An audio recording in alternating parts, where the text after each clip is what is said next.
Welcome back to Astro in Focus. Today, we're going to talk about how to safely view a solar eclipse. Now, you may be wondering, what does a white light solar filter and a cracker have in common about viewing an eclipse? Well, let's talk about that.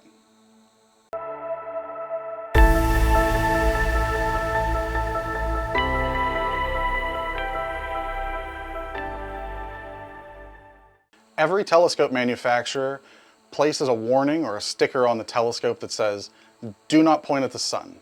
Do not look at the sun." Many modern telescopes that have go-to capabilities will give you a warning if you try to tell the telescope to point at the sun. Warning, looking at the sun may cause permanent eye damage. They're not joking. Telescopes gathering a ton of light and focusing it at a very small point where an eyepiece or a camera would be. That can instantly cause permanent eye damage. Remember, your eye is also just like a telescope. It's gathering light and focusing it on a point. So it's never safe to look at the sun, even with your eye, without the proper safety equipment. Thankfully, there's several ways to view the sun safely, not only during a solar eclipse, but even during a clear sunny day like today. You can get a solar white light filter to place over the front objective of your telescope. This is going to block out all the harmful radiation and dim the light down so it doesn't damage your eyes. Without this, you risk permanently damaging your eyesight almost instantaneously. With a white light filter, you'll be able to see sunspots, the dark or cooler regions of the sun, as well as, if it's during an eclipse, the partial phase of the eclipse. Another way to safely view the sun is with a pair of solar binoculars. These special binoculars are designed with solar viewing in mind. These are a great way to watch the partial phases of the eclipse or view sunspots on a sunny day. They're great for those quick views with a bit of magnification. A second method for safely viewing a solar eclipse is using a projection, where you're not directly looking at the sun, but you're looking at the sun's rays in a projection off of something. You can use a cracker that has holes in it, or even a colander over a concrete driveway or a white piece of paper, and it's going to project that crescent sun as the moon slowly covers it onto that object.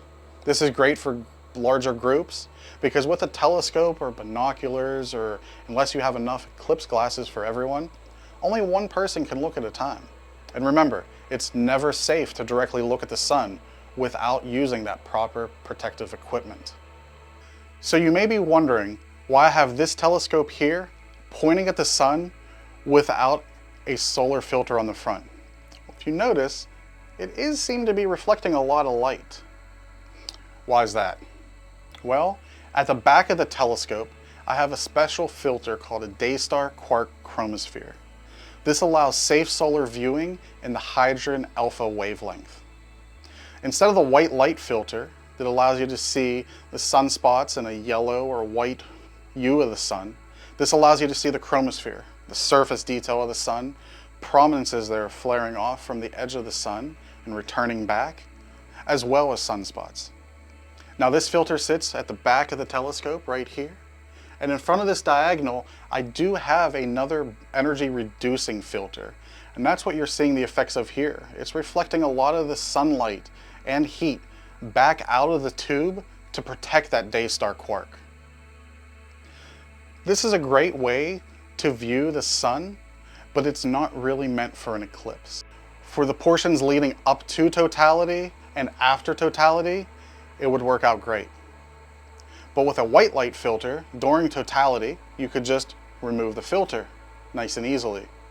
With this, you'd have to take out the eyepiece or camera, take out the Daystar quark, put the eyepiece or camera back in, and then refocus. It's time consuming. So for during a total eclipse, I recommend using a white light filter that's easy to remove. And remember, the only time it's safe to look at the sun without any proper protective equipment is during that short window of time called totality. Make sure you subscribe because I'll be making another video just dedicated to total eclipses and how to view or image them safely. Hopefully now you know several ways of how to safely view the sun. Let me know in the comments which method you use to view the sun. Thank you for watching the video. Give this video a like, it really helps my channel grow. Make sure to keep an eye out for future videos as well as live stream star parties right from the AIF Observatory. Until next time, clear skies.